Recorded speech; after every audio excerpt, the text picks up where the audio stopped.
Kebiasaannya kita sering mendengar mengenai kisah seram hanya berlaku di sekolah, rumah tinggal, kolej dan juga hotel sahaja. Tapi tahukah korang rupa-rupanya terdapat beberapa tempat menarik yang menjadi tarikan pelancong di Malaysia juga ada yang berhantu? Mungkin ada di antara korang yang pernah dengar atau mengalami sendiri gangguan-gangguan di tempat-tempat yang bakal kami kongsikan ini. Namun mungkin juga ada yang tidak pernah tahu lokasi seram di sebalik lokasi yang pernah korang kunjungi. So, untuk video kali ini, kita nak cerita tentang 7 tempat paling seram dalam Malaysia yang mungkin korang tak pernah tahu. Hari ni korang baru tahu dan jom sama-sama kita menambah ilmu pengetahuan kita. So, jom.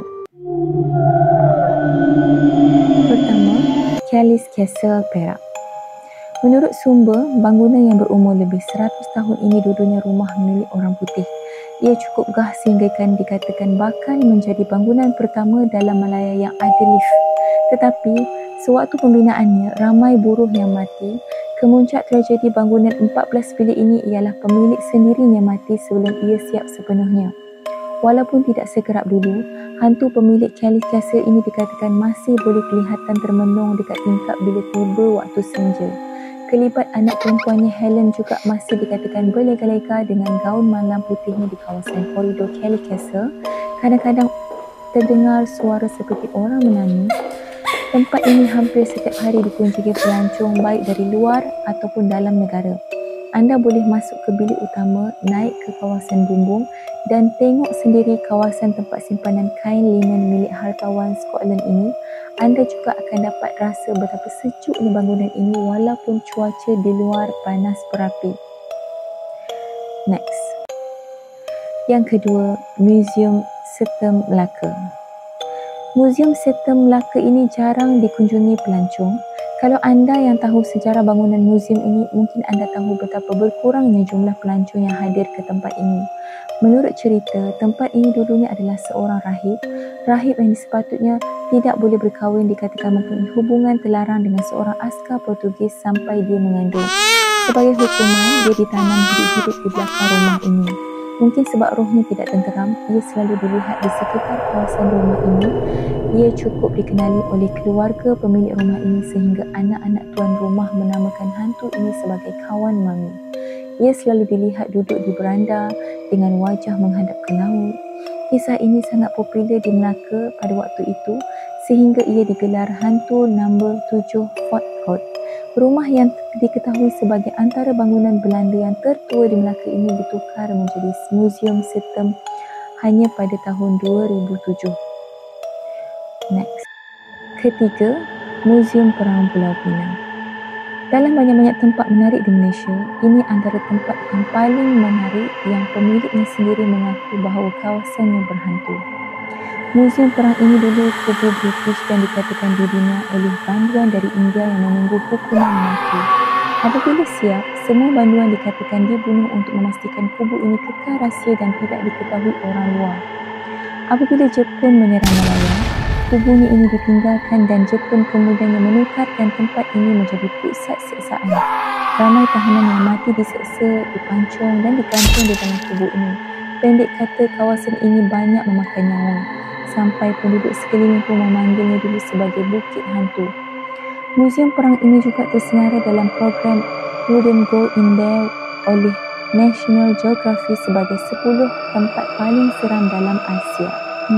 Amat menyeramkan. Next. Keempat, Kemayan City, Johor Bahru. Kemayan City Mall ini dikatakan terbengkalai selama 20 tahun dan semasa ia terbengkalai, orang Singapura memanggilnya sebagai Mall Puaka. Alkisahnya adalah ada satu keluarga dari Singapura yang baru balik dari kenduri di Melaka lalu dekat kawasan Kemayan City ini. Semasa itu mereka nampak yang mall ini beroperasi seperti biasa dengan lampu bergemilapan walaupun sudah pukul 9 malam. Mereka masuk dan shopping macam biasa. Sebelum sampai Singapura, mereka singgah di rumah saudara di kampung pasir yang tidak jauh dari situ. Bila mereka bercerita tentang mall yang mereka pergi tadi, muka saudara mereka terus berubah pucat. Kata mereka, bangunan itu sudah lama terbengkalai. Kain baju yang mereka beli di mall itu pun hilang secara tiba-tiba. Ada juga pemandu teksi yang bercerita bahawa Mereka menerima penumpang dan mahu ke Kemayan City. Sebaik saja sampai, penumpang itu pun gaib. Kelima, Bukit Cina Melaka. Kawasan Bukit Cina dekat Melaka ini terkenal dengan Perigi Hang Lipo.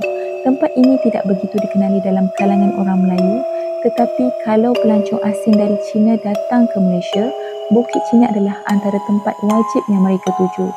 Jika anda tidak pernah menjajakkan kaki ke sini, anda tak akan tahu yang kawasan ini juga banyak kubur lama orang Cina. Sesetengah kubur ini sudah ada sejak zaman 1620-an lagi. Bukit ini juga dulunya kawasan jogging orang tua-tua. Sekitar tahun 60-an dan 70-an, kubur dekat sini adalah tempat favorit kaki nombor ekor yang menurun untuk dapatkan nombor bertuah mereka daripada hantu Bukit Cina. Mereka yang berjoging dekat sini dulu dikatakan selalu tersempak dengan seorang perempuan muda Cina yang cantik jelita. Ia berpakaian bangsawan seperti dulu kala dan selalu tersenyum pada orang yang melihatnya. Cuma ia tidak kacau sesiapa. Kata orang, ia hantu Hang Lipo dan dia mati serta dikebumikan dekat situ. Entah betul atau tidak, Hang Lipo saja yang tahu. Next. Keenam, Rumah Agnes Keith Sabah. Rumah Agnes Keith yang pernah dihuni penulis terkenal Amerika ini tidak jauh dari Bandar Sandakan. Rumah ini penting kerana gelaran negeri di bawah bayu itu datangnya daripada Agnes, malah bukunya pun ada tajuk yang sama. Ia juga adalah contoh rumah kolonial tahun 1940-an yang masih cantik dengan barangan antik yang dipelihara baik. Tetapi sebenarnya rumah ini berhantu. Sewaktu beliau tinggal di sini sendiri, beliau pernah bercerita tentang pengalaman seramnya. Katanya dia memang tidak percayakan hantu, tetapi setiap hari beliau akan ternampak kelibat seorang perempuan yang keluar dari kawasan rumahnya sambil menggendong seorang bayi dan melambai tangan kepada seseorang di dalam rumah itu.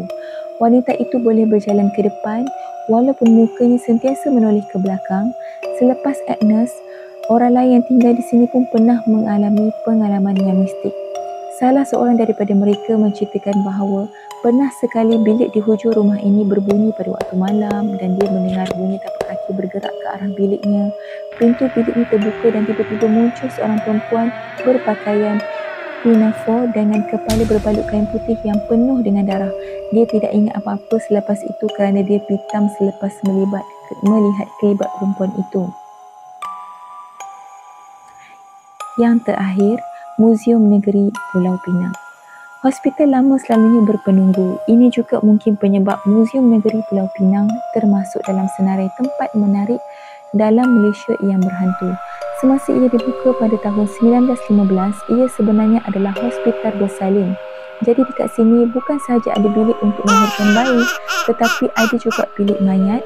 Tetapi bahagian ini menjadi terbiar kerana dalam temu ramah di surat khabar The Star, staf muzium ini mengaku yang CCTV muzium ini ada merakam perkara yang pelik-pelik. Contohnya pintu terbuka atau tertutup sendiri, kerusi berubah tempat dan staf yang terdengar bunyi orang mengeluh di kawasan bangunan yang dulunya bilik mayat. Disebabkan itulah guard dekat sini dikatakan tidak akan meronda bila jam sudah masuk 12 malam ke atas.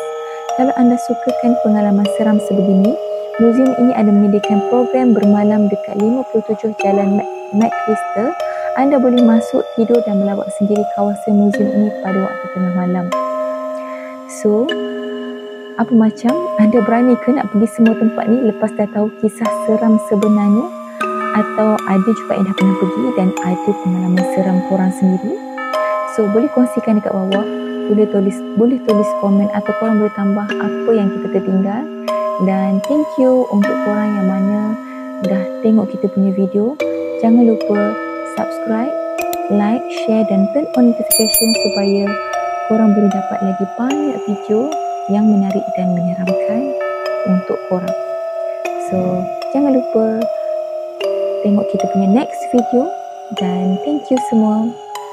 Jangan biarkan hidup korang diselubungi misteri. Okay, bye.